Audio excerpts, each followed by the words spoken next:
ku mugoroba wo kuri wa gatatu w'icyumweru nibwo byemejwe kandi bigaragariye abaturage bamenya amakuru ya gisirikare mu mujyi wa Uvira ko General Major John Chibangu, umwe mu basirikare bafite ibigwi bikomeye ndetse n'amateka ahambaye, yamaze kugera mu gisagara cya Uvira nyuma y'uko yari avuye mu nama ikomeye yakoranye n'abayoboye urugamba, yaba ku ruhande rwa FARDC ndetse no ku ruhande rwa FDNB.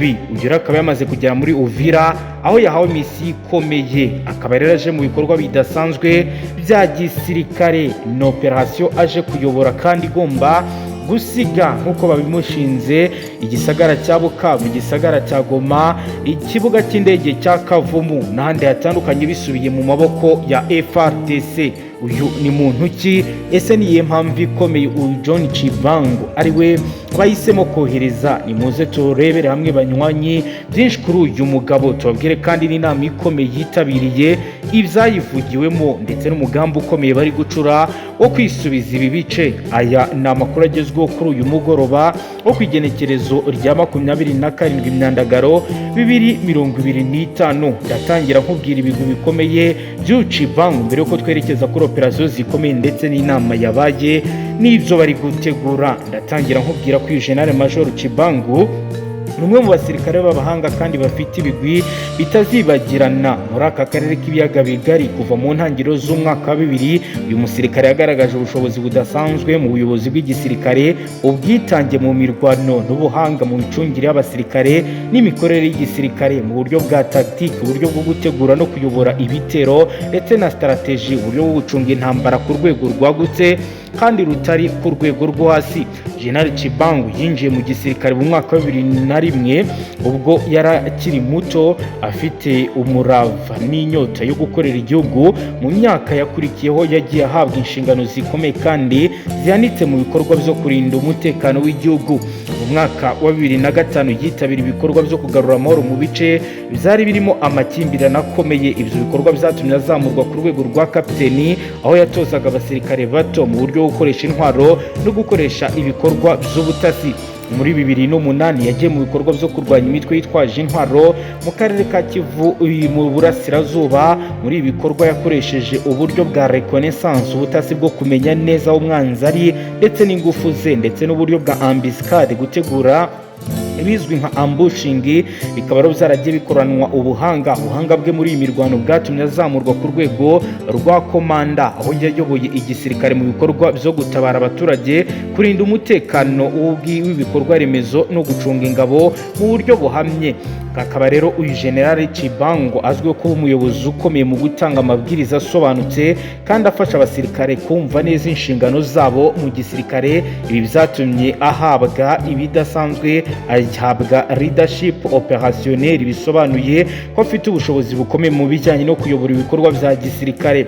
Yakoresheje kandi uburyo bwa tactique enterré, uburyo bwo gucunga ibitero ku butaka na renseignement militaire, ubutasi bwa gisirikare mu guhangana n'abanzi. Ibi byamufashije kumenya neza imiyoborere y'imitwe yitwaje intwaro ndetse n'imbaraga zazo. Muri 2012 yateguye ibikorwa byo kurinda imihanda, amashuri n'ibitaro mu gace ka Uvira na Bukavu. Ibikorwa byari birimo uburyo bwa sécurité intérieure, umutekano w'imbere mu gihugu, aho yabashije gukumira ibikorwa by'iterabwoba no kwangiza ibikorwa remezo. Yagiye anashyiraho gahunda za civil militaire coopération, ubufatanye bw'abasirikare n'abaturage, aho yatumaga abaturage bumva ko abasirikare barinda kandi bashyigikira iterambere ryabo. Abasirikare bo ku rwego rwe bamwita General w'icyerekezo kuko azwiho kuba intangarugero mu bikorwa byose abaturage bo mu bice yagiye arinda. Bavuga ko yagaragaje ubupfura n'ubwitonzi bituma abaho bazabona umutekano, bakaryama bagasinzira.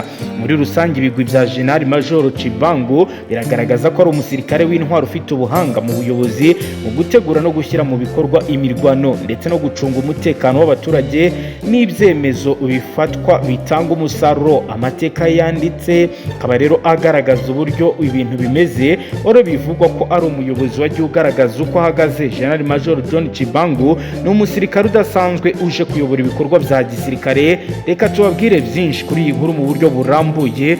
Gusabe rero ubane natwe tugiye kurebera hamwe ibijyanye na misiyo ikomeye yamuzanye, uko iri gutegurwa ndetse n'uko bigiye gukorwa intambwe ku yindi. Akaba rero ari amakuru agezweho. Gusabe rero uhita usyonda sabone niba ari ubwa mbere dukurikiye kugira ngo ntuzongere gucikwa n'amakuru ndetse n'ibindi biganiro. Reka duhere Uvira ku mugoroba wo kuri uyu wa gatatu ku igenekerezo rya 27 Myandagaro 2025 mu mujyi wa Uvira habaye igikorwa gikomeye cya gisirikare mu buryo budasanzwe, aho uyu mujyi uri ku ntera y'ibirometero 120 uvuye Bukavu wagaragarijwe ubwitabire ndetse wishimira bikomeye General Major John Chibangu.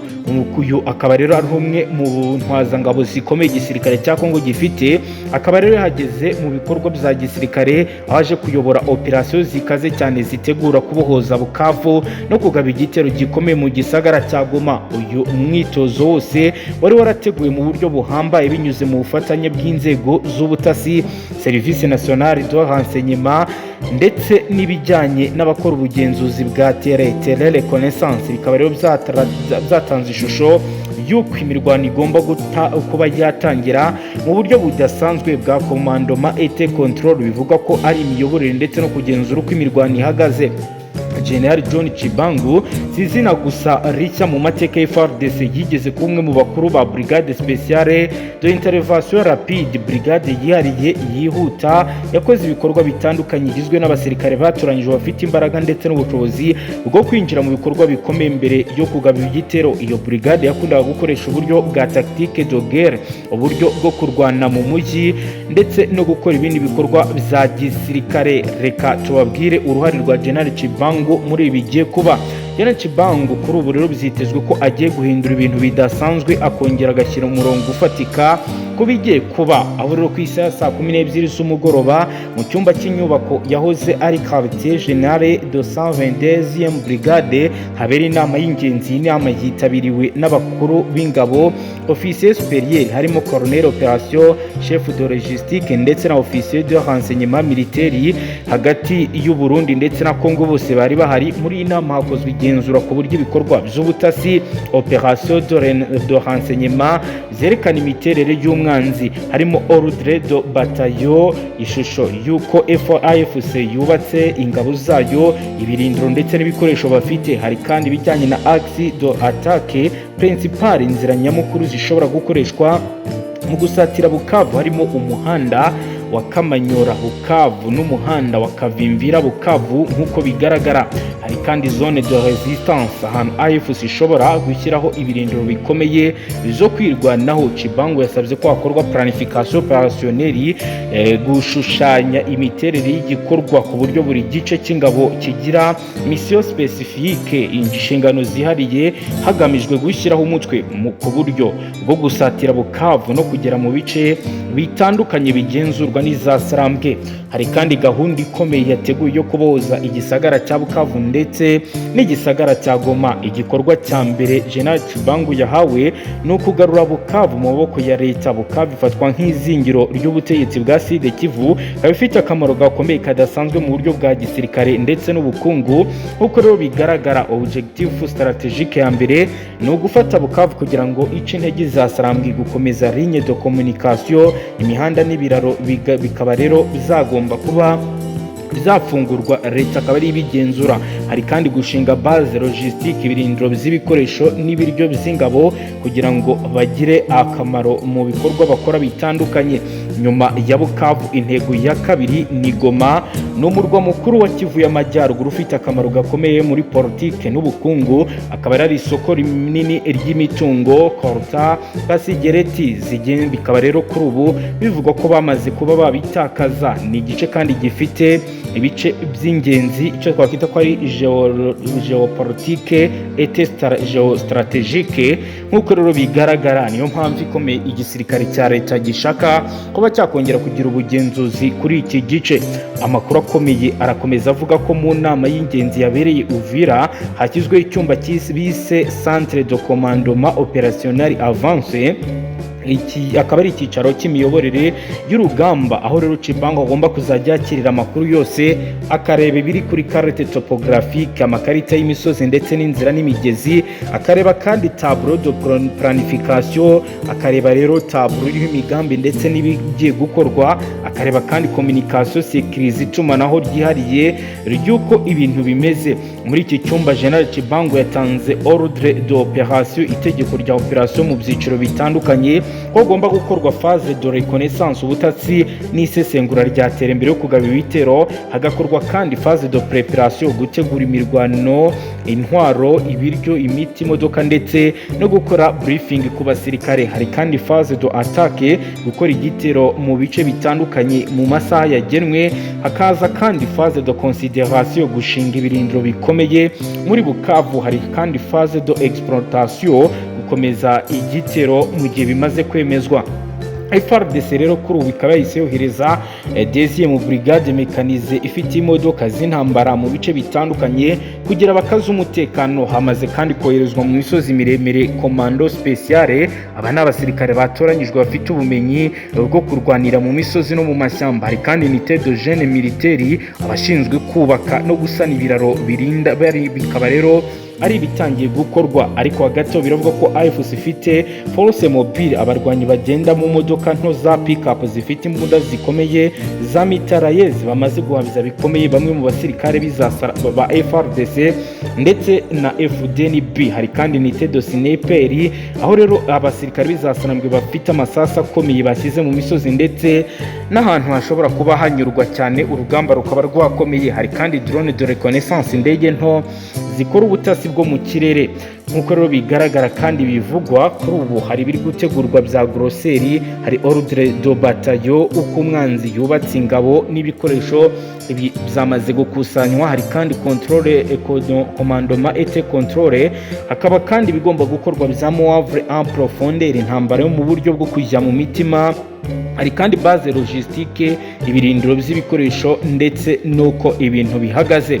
Kuva Cibango ageze i Uvira, uburyo bwose bw'imirwano bwahindutse.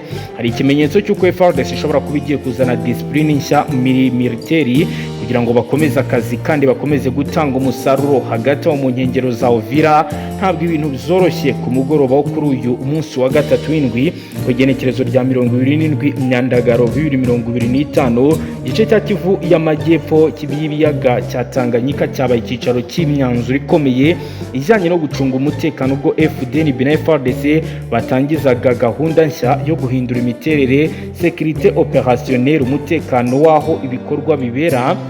Hakaba rero hahise haza ibijyanye n'ibyagiye biba mu myaka ishize. Agace ka Uvira karimo ibijyanye n'amakimbirane akomeye y'aba Mai Red Tabara Forebu ndetse na FNL. Abo barwanyi bageragezaga kwinjira muri espace opérationnel ya FARDC bagakora ibitero byihuse, attaque encre, bagahungabanya umutekano w'abaturage batuye Kavimvira, Kiriba ndetse na Runingu na Kamanyora. Ibiro bikabyo byamaze guhagarara.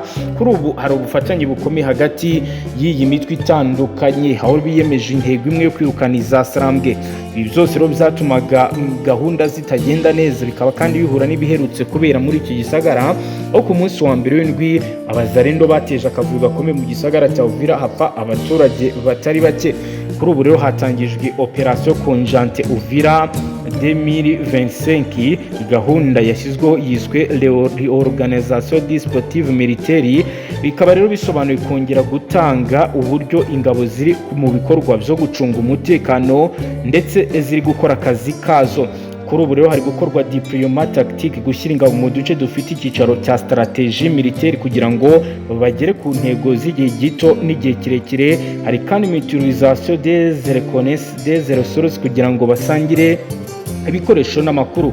Andi makuru atugera aravuga ko uburyo buhoraho FARDC yashyize imbere gahunda yo kohereza batayo mekanize, abakomanda bafite imodoka z'intambara mu duce twa Kavimvira, Ruvungi, Shanje ndetse na Runingu. Ku ruhande rwa FDNB bazanye unité de infanterie légale, ingabo zifite ibikoresho bigomba kuba byabafasha, aho rero bafite n'ubushobozi bwo kugenda mu misozi ndetse n'amashyamba igihe cyari cyo cyose. Bakaba kandi bivuga ko bamaze gukora ibizwi nka atelier accidenté, ahantu haturiye hakomeje kuba hegereye amashyamba bamaze kubaka ibirindiro. Muri iyi gahunda nshya hashyizweho Centre de Commandement Conjoint, ikigo cy'ubuyobozi gihuziriza hamwe ingabo cyashyizwe Kavimvira hafi y'imbibi za Kongo n'u Burundi. Aha rero hari gufatirwa imyanzuro yose ijyanye na renseignement militaire, ubutasi bwa gisirikare, planification des opérations ndetse na contrôle des mouvements y'ingabo.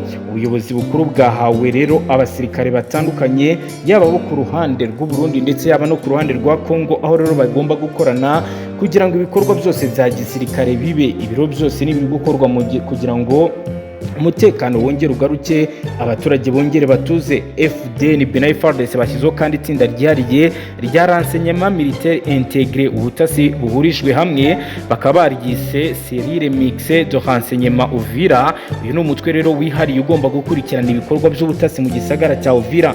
Bakaba rero bahawe inshingano zo gukora collecte des informations, gutoranya amakuru y'imitwe yitwaje y'umutwe w'izasarambwe. Hari kandi observation par drone tactique, gukoresha drone nto zitagira abapilote mu kugenzura ikirere cyaha. Hari kandi infiltration contrôle, gukoresha agent double, abasirikare bagerageza kwinjira mu mitwe y'ingabo ku ruhande rwombi bakamenya ibiri kuba. Nk'uko rero bigaragara, hashyizweho gahunda ya base logistique avance, ibirindiro byihariye byo gutangirwamo ibikoresho n'ibiribwa. Muri Kiriba FDNB bizajya ihanyuza ibikoresho ibivanye Bujumbura. FARDC nayo bikaba bivuga ko iri gukoresha axe Kalundu Uvira kugeza ku mirongo y'imbere. Ibi byose rero bigamije kurinda repris de retriever, ikibazo cyo kubura ibikoresho cyangwa ibiribwa mu gihe cy'intambara, ndetse no gukomeza mobile tactique, ubushobozi bwo kugenda uhindura icyerekezo mu gihe gito. Ingabo zombi zikaba zashyize hamwe gahunda yo guhuza ibikorwa byazo n'abaturage binyuze mu bikorwa byo gufasha abaturage bari mu nkengero za Uvira. Hari kandi ibijyanye na clinique mobile bigiye kuzanwa. Ibi ni ibitaro ngendanwa by'ingabo bizajya bifasha abasirikare bari ku rugamba kugira ngo babashe kuvurwa, kuko kenshi wajya gusanga hariho umusirikare bashaka gutera amaraso ariko bikagorana bitewe n'uko ibitaro biri kure. Hari kandi assistance humanitaire, gufasha no gutanga ubufasha ku baturage, nabyo biravugwa ko bigiye kongerwamo imbaraga kuko hari abaturage usanga bababaye, ibi bigatera agahinda gakomeye bamwe mu babyeyi bari muri iki gihugu. Hari kandi science de sensibilisation, inama z'abaturage zigiye kongera kuba zajya zikorwa kugira ngo abaturage basobanurirwe uko umutekano uhagaze, ibyo basabwa ndetse n'ibyo bagomba kwitondera. Nyuma y'icyumweru kimwe gusa iyi gahunda itangiye, biravuga ko hagomba kuzagaragara impinduka zirimo reduction des attaques ku ngabo mu duce twa Runingu na Kavimvira, disarmament volontaire, kwitanga aho barwanyi rero bivuga ko hari bamwe bagiye kurajya bava mu zasarambwe bakinjira muri FARDC bitewe na gahunda bashyizeho yo korohereza abagiye muri mu zasarambwe kugaruka bagasubizwa mu buzima busanzwe. Nubwo iyi gahunda itanga icyizere, haracyari imbogamizi zikomeye. Harimo rero icyo twakwita frontière process, imipaka ikomeje kuba yoroheye kwambuka. Nk'uko rero abazarendo babirwanyije, biravugwa ko rero hashobora kuba hari abashobora kwifashisha umupaka bakinjira mu gihugu cya Kongo kandi ari intare zasarambwe. Ikindi rero kiri kugaragara n'icyo bari kwita collaboration locale. Bamwe mu bayobozi bashinjwa kuba rero bafata ruswa bagakora ibinyuranyije n'amategeko. Ibi rero akaba ari byo bibangamira bikomeye ibyo bigamije kuba bageraho. Hari kandi ikindi kibazo kiri kugenda kigaragara twakita ko ari manque do affective spéciale, kubura ingabo zifite ubumenyi mu bikorwa bya anti-insurrection, kurwanya imitwe yitwaje intwaro. Rero usanga benshi mu basirikare FARDC rimwe na rimwe bashinjwa kugira intege nke ndetse no kudakora akazi kinyamwuga. Ibyo rero benshi baheraho bavuga ko bigira ingaruka zikomeye mu gutsindwa kwa FARDC bya hato na hato. Uko rero bigaragara, iyi gahunda yo gukorera hamwe hagati ya FDNB na FARDC niyo guhindura imicungire mu mutekano mu nkengero za Uvira. Ni intambwe rero ikomeye mu kurwanya insécurité transformiye umutekano muke wambukiranya imipaka ni urugero rwiza kandi rwo guhuza imbaraga hagati y'abaturage ndetse n'igisirikare kugira ngo babashe kuba bakicungira umutekano, icyo twakwita ko ari sécurité d'abord de développement après. Ni igiterero ni intero rero y'igi gahunda kuko nta terambere rishoboka kuba ryagerwaho mu gihe atari umutekano, aho rero babigize intero barasaba n'abaturage kuba babizirikana bakavuga ko bagomba guharanira umutekano kugira ngo batere imbere, ariko siko buri buke bimeze kuko rero hari impungenge z'uko hari bamwe bashobora kubirengaho bitewe n'uko izasanzwe bivugwa ko zagiye zinjira mu bitandukanye mu gisagara cya Uvira zikaba nazo zaragiye zikoresha inama abaturage mu ibanga zikababwira icyo barwanira, akabare na bamwe bazishyigikiye. Ni no kumfunze page y'amakuru cyusabwa we nta kindi fyo ndasabona yongera mu atazongera gucikwa n'amakuru akomeye yibanda cyane ku mutekano, politiki, ububanyi n'amakungu ndetse n'ubuzima bwa munsi bw'abanyagihugu. Hasta la vista.